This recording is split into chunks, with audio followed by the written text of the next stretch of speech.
Assalamu alaikum class. Walaikum assalam. How are you all? We are fine, alhamdulillah. Good.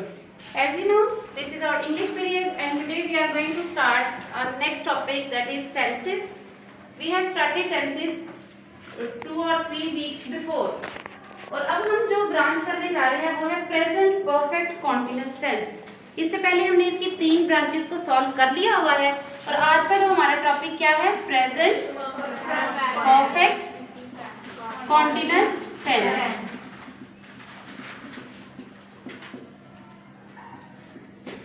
ये fail हाल मुतलिक जारी है। जो हमने इससे पीछे ब्रांचेस पढ़ी हैं, प्रेजेंट कॉन्टिन्यूअस टेंस और प्रेजेंट परफेक्ट टेंस, ये उन दोनों का समझने की मिक्सचर होगा। थोड़ी सी इसमें चीजें जो है वो न्यू ऐड भी होंगी, लेकिन इनमें ज्यादातर जो चीजें हैं वो उन्हीं पिछले 2 टेंसेस की चीजें जो है वो शामिल होंगी। सबसे पहले जो है इसकी उर्दू की पहचान पे आते हैं कि इसकी उर्दू की पहचान क्या है।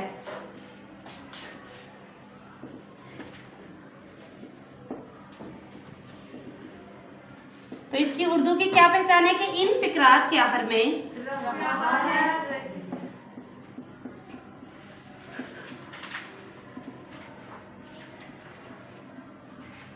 रहा है, रही है, रहे हैं, रहा हूं वगैरह आता है। ये वाली पहचान हमने प्रेजेंट कॉन्टिन्यूअस में भी पढ़ी थी, क्योंकि कॉन्टिन्यूअस जो वर्ड है ये खुद नाम एक कॉन्टिन्यूटी का है, यानी कि कोई काम जब जारी हो, और काम किधर जारी होना चाहिए, प्रेजेंट में। काम अभी प्रेजेंट में हो, यानी कि पुरानी बात ना हो कि वो ये काम कर रहा था, वो काम कर रहा है, लेकिन साथ परफेक्ट का भी है, यानी कि जो हो भी गया है। तो उस चीज के लिए ऐड जो हमने वर्ड करना है इसको हम बाद में पढ़ेंगे। तो सबसे पहले आपको इसकी पहचान क्लियर हो गई? सारे मिलकर एक दफा पढ़े, इसकी पहचान क्या है?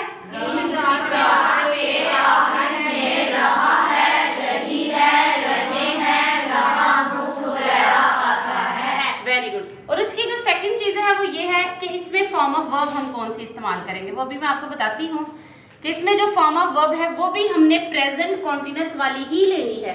जितने भी कॉन्टिन्यूअस के टेंसेस होते हैं आपने उधर आंखें बंद करके फर्स्ट फॉर्म को यूज करना है और उनके साथ आईएनजी लगा देना है। Is it clear? Present continuous हो या प्रेजेंट परफेक्ट कॉन्टिन्यूअस हो, दोनों में फर्स्ट फॉर्म के साथ आईएनजी का इजाफा मस्ट होगा। अगली चीज पे आते हैं जो कि है हेल्पिंग वर्ब। क्या है? Helping verb. Helping verb, helping verb आपको पता है इमदादी फेल होते हैं जो हमारे टेंसेस को मुकम्मल करने में हमारी मदद करते हैं। जो इसका मेन वर्ब होता है इसको ये हेल्प आउट करते हैं, जिसको हम हेल्पिंग वर्ब कहते हैं। अब आए इससे पीछे ब्रांच पे प्रेजेंट परफेक्ट में। प्रेजेंट परफेक्ट के हेल्पिंग वर्ब क्या थे? हैज और हैव। अब यहाँ पर हैज और हैव आएगा, लेकिन इनके साथ हमने इजाफा करना है बीन का। Has been, have been. बाकी समझ आ गई? अब ये प्रेजेंट कॉन्टिन्यूअस के साथ भी रिलेट कर रही है ब्रांच और प्रेजेंट परफेक्ट के साथ भी ब्रांच रिलेट कर रही है। फॉर्म ऑफ वर्ब और पहचान हमने ले ली प्रेजेंट कॉन्टिन्यूअस से, और जबकि इसके हेल्पिंग वर्ब है वो है हमने ले लिए प्रेजेंट परफेक्ट से। अच्छा, अब बात ये है कि आप हैज बीन किसके साथ यूज करेंगे और हैव बीन किसके साथ यूज करेंगे। वो वाले प्रोनाउंस में यहाँ पर लिखती हूँ कि हैज बीन आपने तब यूज करना है जब आपका सब्जेक्ट जो है वो सिंगुलर होगा। Like if the subject is he, she, it और सिंगुलर नाउन्स। सिंगुलर नाउन्स में आता है जैसे होगा लड़का शरारत कर रहा है, ठीक है, तो लड़का जो है आपका वो सिंगुलर नाउन है। जैसे अली है वो नाम आ गया, वो भी सिंगुलर नाउन है। किसान खेतों में हल चला रहे तो किसान एक बंदा है, यानी कि सिंगल नाउन है ये। तो इस तरफ अब आ जाए हैव बीन, तो हैव बीन हमने करना है प्लूरल सब्जेक्ट के साथ, जैसे कि है आई, वी, दे, यू और प्लूरल नाउन्स। अब सवाल यहाँ पर ये भी बनता है कि आई और यू तो एक बंदा ही होता है, लेकिन ग्रामेटिकली आई और यू जो है वो प्लूरल्स की लिस्ट में इंक्लूड कर दिए गए हैं, ठीक है। यू, अब मैं आप सबको भी तो यू से मुखातिब करूंगी ना, यू सिंगुलर भी हो सकता है और आपका सब प्लूरल भी हो सकता है, तो आपने आई और यू को हमेशा जो है वो एज अ प्लूरल सब्जेक्ट के तौर पर इस्तेमाल करना है। अब इनमें एक जो नई चीज है वो हमने ये ऐड करनी है कि इसमें टाइम का जिक्र होगा।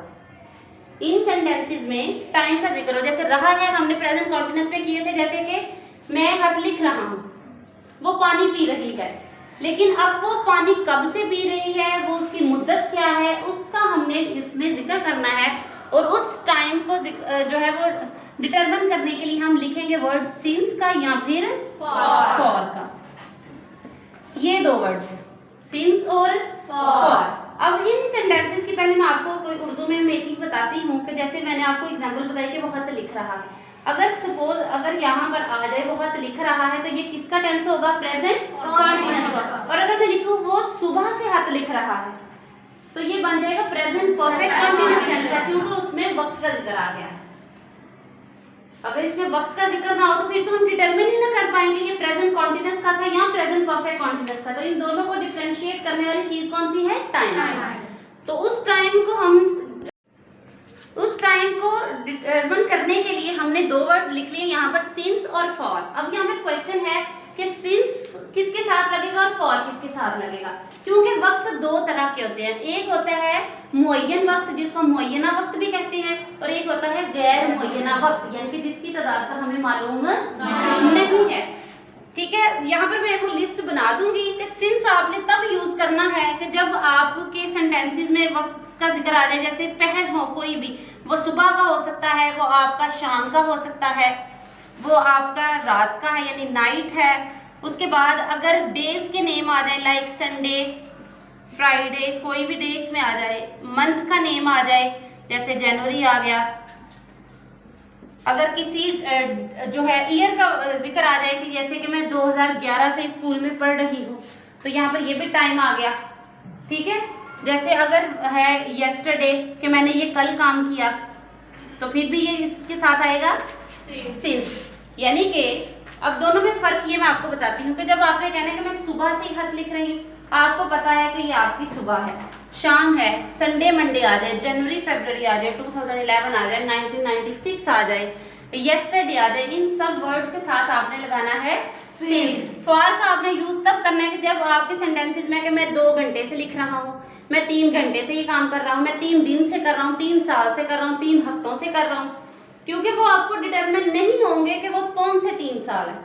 इधर तो लिख दिया जाएगा 2011, लेकिन उधर नहीं लिखा जाएगा, उधर बस ऐसे लिखा जाएगा 2 साल से, 4 साल से, 4 माह से, 4 मिनट से, 4 घंटे से। तो यहाँ पर अगर आवर्स में आ जाए, ठीक है, तो तब भी आपने कहना है फॉर, और जब आ जाए मिनट्स में बात फिर भी यही है, सेकंड्स में आ जाए तब भी यही है, मंथ्स का जिक्र आ जाए सिर्फ ऐसे मंथ्स लिखे हों, ये मंथ नहीं है कि जैसे मैंने जनवरी और फेब का जिक्र किया है, मंथ्स ऐसे है कि 2 माह से वो ये काम कर रहा है। उसके बाद ईयर्स का आ जाए, ठीक है, जैसे हम लिखते हैं सेवरल और कई दिनों से, वो कई हफ्तों से वो ये काम कर रहा है। बात समझ आ रही है? yes. अगर फ्यू का वर्ड आ जाए तब भी आपने साथ फॉर का जिक्र ही करना है। अगर यहाँ पर मैं बोल रही हूँ कि अगर मैं कल से खत लिख रही हूँ, कल के लिए आप कौन सी इंग्लिश यूज करते हैं?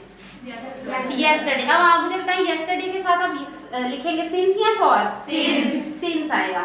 चलिए, इधर तक आपको क्लियर है? yes. चलिए, अब इस साइड पे मैं आके आपको फॉर्मूला लिख के तो इसकी फॉर्मेशन बताती हूँ कि वो कैसे होगी।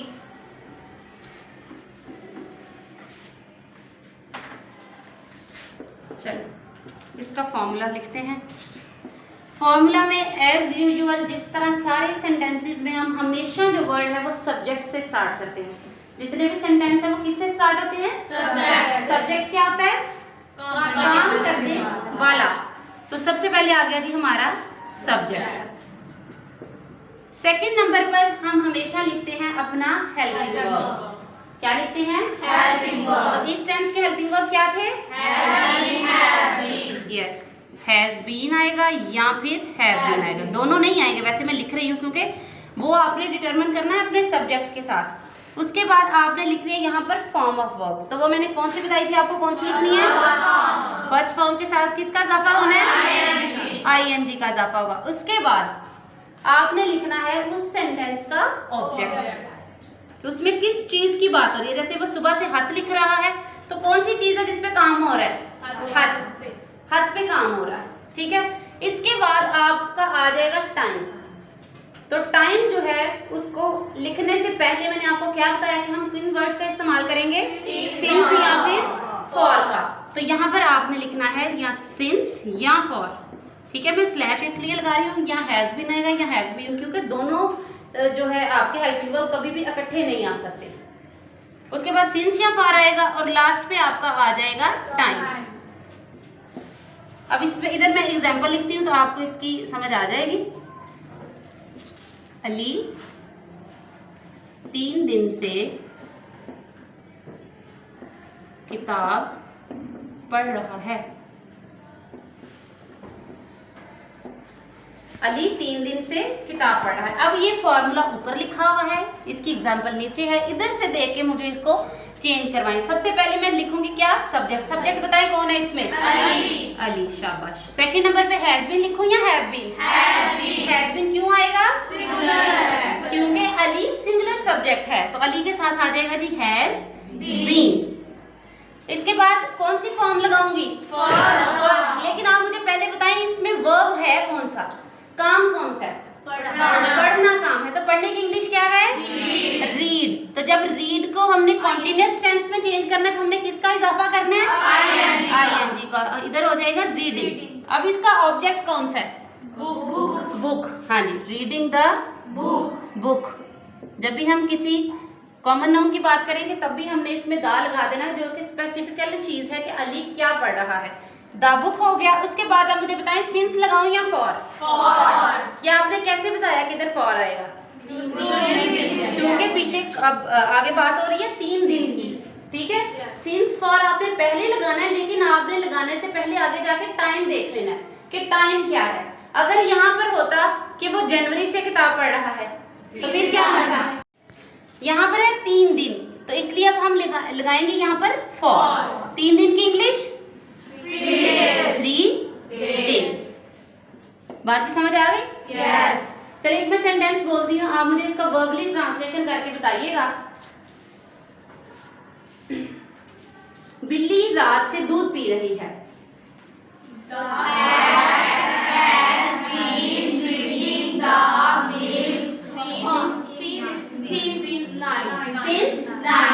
रात का वक्त है, इसके साथ आपने क्या लगाना है, सिंस। एक दफा रिपीट कर दें, इसमें फॉर्म ऑफ वर्ब कौन सी लगाएंगे आप,